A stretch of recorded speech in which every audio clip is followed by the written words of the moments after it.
On se retrouve à présent dans la deuxième partie de cette étape numéro 1. Dans l'étape précédente, on avait vu tout ce qui touchait aux tickers. Alors les tickers, c'est notamment ce qui permet d'identifier une crypto-monnaie.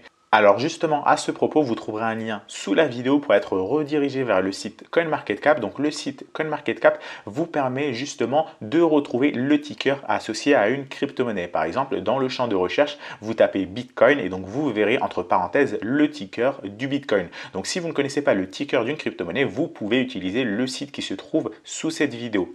Également, lorsque vous cliquez sur une crypto-monnaie, eh bien ça va vous donner toutes les places de marché où cette crypto-monnaie est possible à être échangée. Par exemple, admettons que vous ayez entendu parler d'une crypto-monnaie, par exemple le Monero, et que vous voulez l'acheter, mais elle n'est pas disponible sur votre plateforme.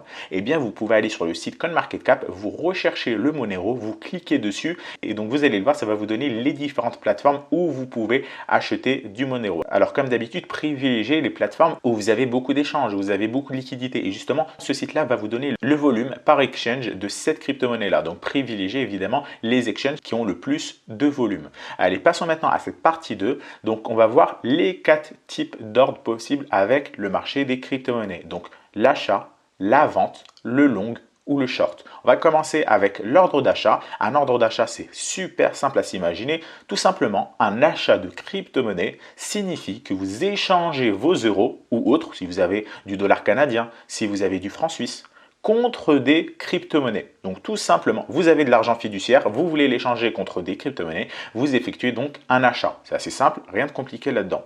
Pour la vente, c'est pareil, c'est juste le contraire. Une vente de crypto-monnaie signifie que vous échangez vos cryptos contre des euros ou autres, c'est-à-dire dollars canadiens, francs suisses, en tout cas votre monnaie fiduciaire, votre monnaie fiat. Donc dans la première étape, vous achetez vos crypto-monnaies et pour la vente, eh bien, une fois que vous avez des crypto-monnaies, vous décidez de les revendre et à ce moment-là, vous obtenez des euros. Alors ça, c'est des notions très simples, vous les connaissez normalement déjà. Maintenant, on va passer aux deux autres types d'ordres qui sont un petit peu plus techniques. Donc le premier, c'est le long. Le long, c'est quoi? C'est tout simplement un achat avec levier. Donc c'est comme si vous achetez des crypto-monnaies, mais vous ne les achetez pas vraiment, vous ne les possédez pas. En fait, ce qu'il se passe réellement, c'est que vous empruntez des euros ou autres à votre plateforme pour acheter des cryptos et les revendre plus cher plus tard. Donc vous voyez bien que pour le long, les crypto-monnaies, vous ne les possédez pas. Ce que vous faites, c'est simplement un emprunt. C'est comme si vous empruntiez le droit de pouvoir acheter des crypto-monnaies. Donc comme vous empruntez de l'argent, ce n'est pas vous qui allez posséder ces crypto-monnaies-là, mais c'est votre plateforme. Elle vous fait simplement après, en fait, c'est une condition, c'est un emprunt, mais vous ne possédez rien. Vous êtes juste un intermédiaire où à côté, vous mettez un collatéral. Donc dans le cas où la transaction se passe mal, eh bien votre plateforme n'est pas perdante, elle peut vous prendre un peu d'argent.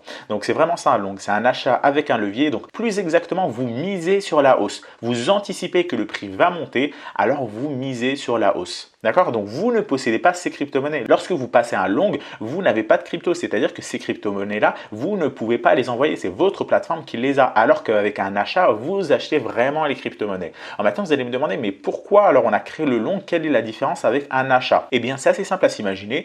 Un achat, vous n'avez pas de levier. C'est-à-dire que vous ne pouvez pas acheter plus que ce que vous avez dans votre capital. Admettons que vous avez 1000 euros et que vous voulez acheter du Bitcoin, eh bien, vous allez juste acheter 1000 euros de Bitcoin. Et ces bitcoins, vous allez vraiment les posséder. Par contre, pour le long, si vous avez 1000 euros, eh bien, vous pouvez parier sur la hausse du prix à hauteur de plus que 1000 euros. C'est-à-dire, par exemple, en fonction du levier que vous avez choisi, un levier 2, un levier 3, un levier 4, un levier 5, etc.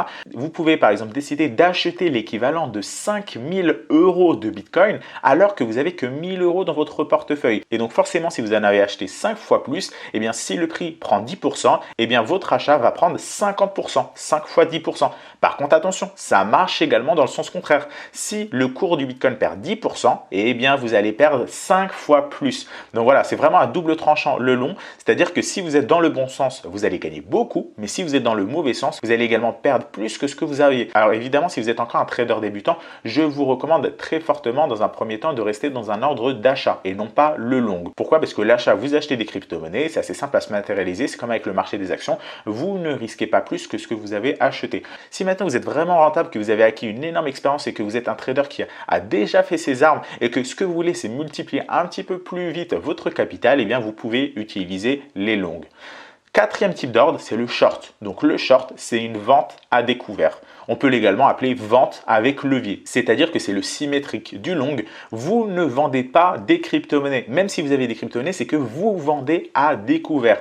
Vous empruntez des crypto-monnaies à votre plateforme pour les vendre et pouvoir les racheter plus tard. Donc on va prendre deux cas de figure. Admettons que vous avez des crypto-monnaies et que vous ouvrez un ordre de vente à découvert. Ça ne va pas vendre vos crypto-monnaies. En fait, ça va mettre en collatéral vos crypto-monnaies pour pouvoir parier sur la baisse du prix. Deuxième cas de figure, vous n'avez que de la monnaie fiduciaire dans votre portefeuille, vous n'avez pas de crypto-monnaie. C'est pas grave, vous pouvez quand même ouvrir un ordre de short, ça vous permet justement de parier sur la baisse sans avoir à vendre vos crypto-monnaies ou sans avoir à acheter puis vendre vos crypto-monnaies. C'est un pari sur la baisse. D'accord? Donc l'ordre de short est vraiment très pratique, notamment lorsque les marchés sont fortement baissiers. Parce que lorsque les marchés sont fortement baissiers, il ne faut pas que vous possédiez des crypto-monnaies parce qu'elles vont perdre en valeur. Par contre, il est mieux de rester en monnaie fiduciaire, comme par exemple en euros, et de pouvoir parier sur la baisse du prix pour pouvoir engranger un maximum de bénéfices même si le marché est baissier. Donc voilà, un ordre de short, c'est une vente à découvert. Vous empruntez des crypto-monnaies à votre plateforme pour les vendre et pouvoir les racheter moins cher plus tard. Par exemple, admettons que le Bitcoin vaut 1000 euros, donc vous empruntez un Bitcoin à 1000 euros, mais vous l'avez emprunté à votre plateforme. Donc vous vous engagez à rendre à votre plateforme un Bitcoin. Non pas 1000 euros, parce que vous, ce que vous avez emprunté, ce n'est pas l'argent. Ce que vous avez emprunté, c'est le Bitcoin. Donc vous avez emprunté un Bitcoin, vous vous engagez à rendre à la plateforme un Bitcoin. Maintenant, peu importe ce que vous en faites, vous, de ce Bitcoin entre-temps, l'acheter, le vendre. Donc admettons que vous avez pris ce Bitcoin et que vous pariez sur la baisse. Justement, il y a une baisse et le prix du Bitcoin descend à 500 euros. À ce moment-là, vous décidez de rendre ce Bitcoin à la plateforme. Vous allez lui rendre. Par rapport à la plateforme, vous êtes quitte, mais vous, entre-temps, vous avez généré un bénéfice. Pourquoi? Parce que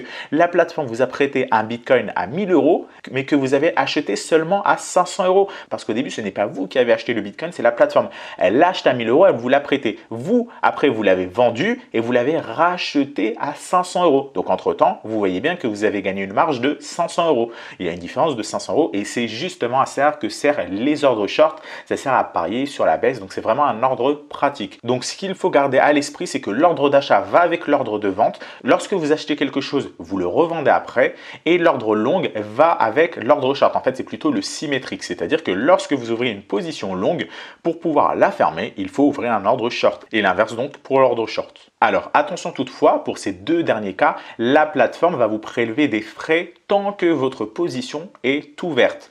CF, calcul des frais. Donc CF, une prochaine vidéo où je vais vous expliquer justement comment sont calculés les frais pour ces différents types d'ordres. Mais il faut bien garder à l'esprit que pour l'ordre d'achat et l'ordre de vente, vous n'avez pas de frais parce que une fois que vous avez acheté quelque chose, vous l'avez acheté. D'accord? Vous ne faites pas de frais. Si vous allez acheter un téléviseur à un magasin, vous l'avez acheté, vous n'avez plus rien à payer après.